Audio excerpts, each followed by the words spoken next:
This is my mom, Barbara Postman. If you have not joined us before, we go live every Sunday afternoon at this time. And my mom, who is a wealth of knowledge, shares with us some movement moments that she has gathered over many, many decades that help us to live our better, feel better, right? Like our bodies, as we get older, as we're younger, whatever we do this day and age, we're not always kind to our bodies, even if we're not physically out working in fields or whatever, cell phones, computers, sitting at a desk, sitting in a cubicle, commuting in a vehicle. Those are all hard on our body in different ways. So Mom, if you don't mind reviewing a little bit, tell us what you do as far as what all this movement moment stuff is, a little bit about you, and we'll share our new stuff for today. We have some exciting things to go over. Okay, so I'm a senior fitness coach, and I've been doing yoga and movement for a long, long time.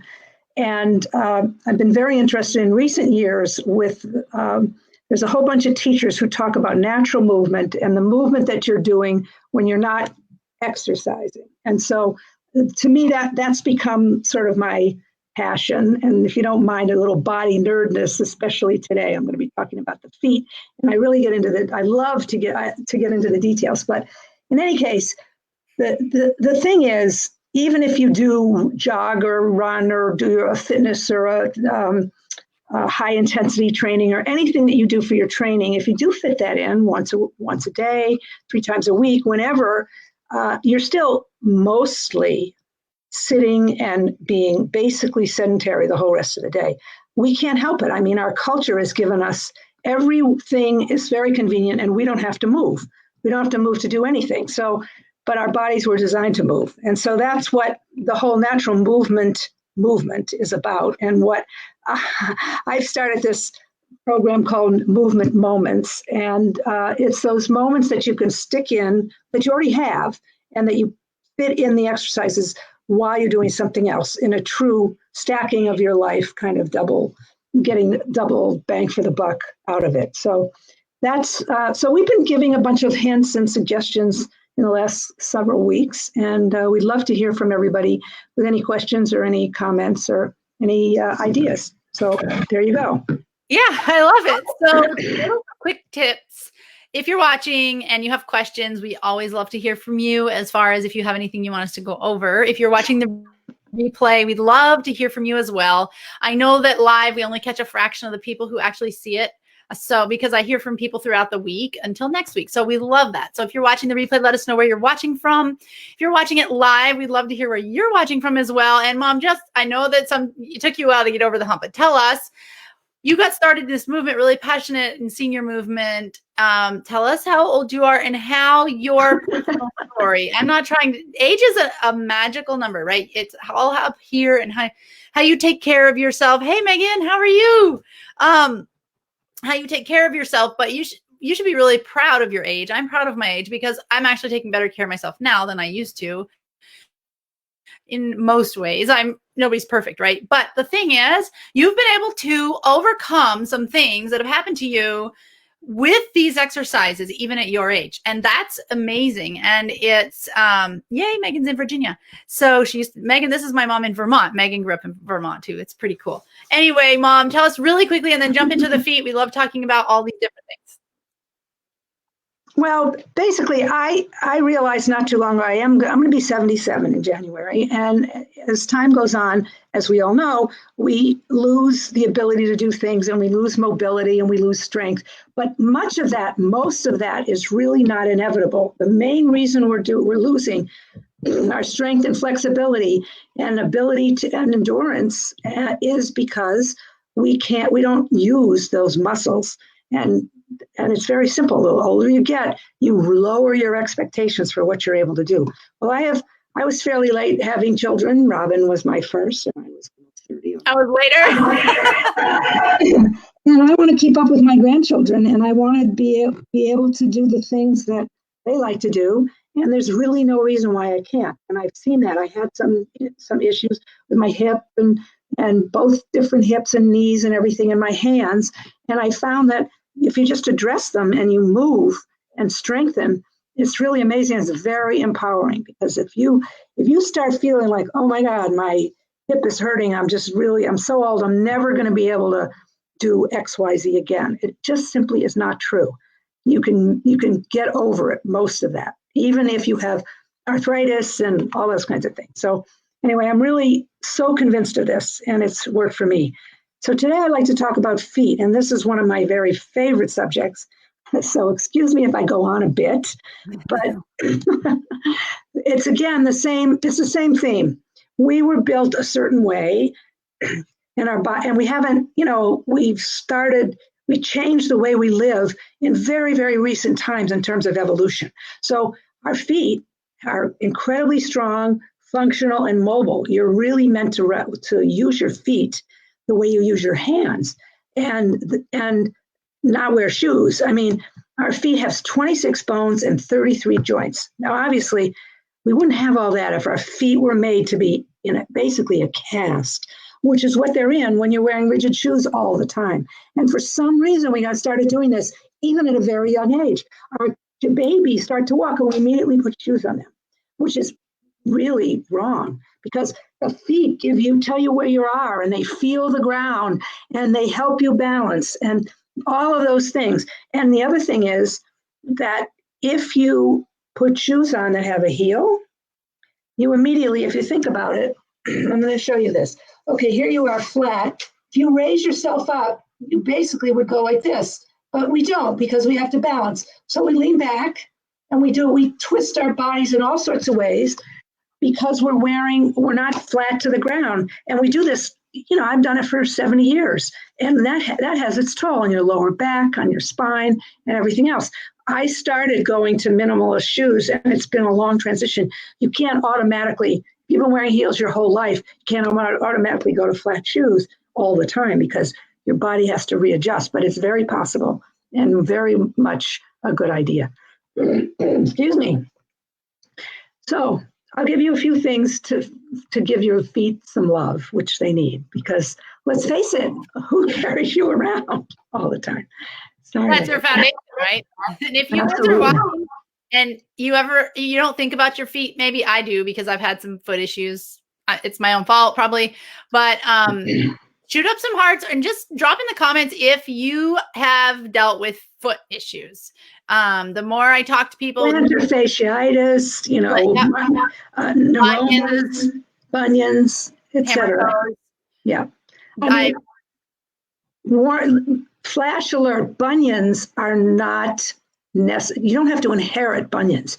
You inherit the tendency for bunions. You do not. Think about it. If you take your hand and you smushed it like this, and you wore that shoe, you wore something on your hands like that all the time, what's going to stick out? This thing right here. Guess what that is? That's a bunion. And what you've done is you've trained your foot to be in this shape, because that's what you've done. You've worn those shoes all your life, especially these pointy toes that they put women in. And so that's why women, most people with bunions are women. And that's really not an accident. It's because they're the ones who wear the most pointy shoes and put further pressure on their feet, because they're lifting up their heel and pushing down on those poor toes who are. I can relate. I have big feet, and for a lot of years, my feet, I didn't have shoes big enough. And you can address the size of shoes later if you want. But I learned a lot and was able to reverse some of that. I still deal with it, and it's still painful if I wear the wrong shoes, but it's a real thing. That those bones, thinking about in hindsight, how silly we were, right? But anyway, I'll let you keep going. But anyway, it's never too late, because I started working on my feet only maybe 10 years ago, and I've got a long way to go, but my feet are a lot straighter, than a lot of women my age. So, and they're strong. And so anyway, let me show you the first thing that I do every day without fail, and it feels so good. And also, if your feet are hurting you at the end of the day. What's that? Yeah. You're breaking up a tiny bit. Hopefully it's not. There we go. Hopefully it's not. No, it might be your internet. This is called a yoga tune-up ball. It's what I'm going to use to show you, but you could use a tennis ball just as well, or if you have one of those bouncy pinky balls, it's very similar to that. This is created by a woman named Jill Miller, and in Yoga Tune-Up, you can search for it. She's got a lot of free material. She's terrific. And she does massage with these kind of balls, in lots of different places. But for the foot, this is just so remarkable. So all you do, and it's very, very simple here. You basically, and if you can you see this? Because I can't see this right now. Okay. Yeah, we can see it. If you've never done this before and you start doing this to your feet, then this might be a little painful. So you can do this as softly as possible, and you put some pressure. You start here, and you put a little pressure, and you count to 10 or so, and then you do it in the middle of your foot, and then you do it on the outside of the foot. Then you move down, and you do it in the middle of your foot, and then you do it on the right. Oh, we're losing your hearing. Tell us the screen. Wait a minute. Yeah, give us some tips while you're doing this. Oh, I'll let you finish this part. And basically, you work. If you do this on a yoga mat, then you can do it better, and you can go from side to side like this, and lift your toes up. And there's I don't have time today to show. And of course, you do it on both feet. I don't have time today to show you all of this, but you can just play around yourself, and you will immediately see what this means in terms of how much better your feet feel. And we can post some links or something. Robin, can we post some links or something to some pictures of this kind of thing? Yeah. Okay. Yeah, absolutely. We can post them in the comments. Yep. After we post it live, we'll post them in the comments. And if you guys want, we could probably, we can post them. And if you want a lot more, send us a message. Send me a message if you're friends with me, or if you're friends with my mom, send her a message. Either way, you can send it to either one of us, and we will send you privately a lot more. It's hard to post them all. It'll just make a confusing thread, but we can send you privately a bunch more. But Mom, you always incorporate these so well. So when are some times that you would say— I do this first thing in the morning when I'm looking at my email. I use a stand-up desk. Yeah, I'm doing it right now. You can do this anytime you have this ball under your foot while you're sitting, while you're standing. I never am very far from one of these because it just feels so good. The first time I ever experienced the ball on the foot thing, I was in a yoga class, and the yoga teacher passed out tennis balls to everybody. And she said, all right. And we spent like 5 minutes. First she said, stand up and look behind you like this and see how far, pick a point on the ceiling and see how far you can see. And then we did the whole thing with the feet, with both feet. And she says, now look and see how far you could see. It was unbelievable because all of a sudden you could see, that's your neck and your back that's involved there, where all you're doing is massaging your feet. You all know, you've heard about reflexology, you've heard about fascia and the whole body and it's how connected. It's so obvious. And then that the feet, they're your foundation and they're connected to so many things. Don't get me started. I tell you, I could go on forever about this, but it's truly amazing. And then just think about the fact that that's so fabulous. And we're sticking our feet in what are virtually casts every day and walking, and to give them support. They don't want support. They're supposed to be giving support to the whole body. So I can't encourage you enough to start thinking about minimizing your shoes. It's something that's a whole transition, and I can talk about that more at another time. But that's really, even if you do that, just that one thing for your feet, you'll feel a difference. You really will. Okay.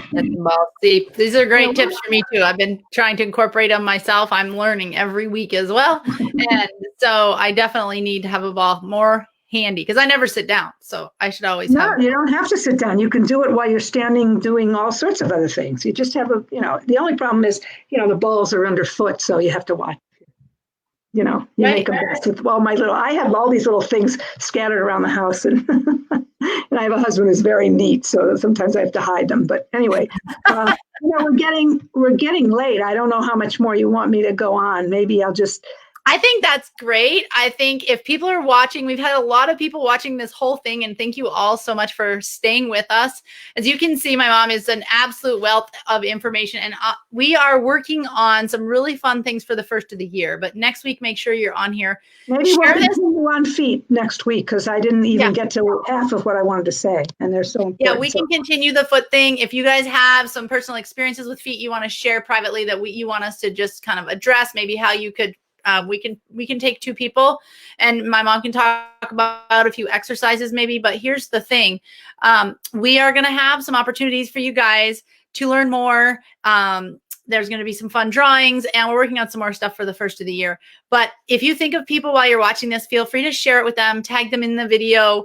And we always love to hear from you, how you incorporate this, which ones we do that you find most helpful, or your success stories, or if you have questions, some of the things that you get stuck on. So these are just fun little tips of the iceberg tidbits. I tell you what, I cannot stand in the kitchen anymore without standing on one leg, thanks to my mom, which is amazing because I feel like my hips are already better. So hopefully you all are implementing at least one of these. I know that we keep giving you more and more every week. And as my mom has said, don't try and do it all at once because you just can't. I'm still not doing them all either, but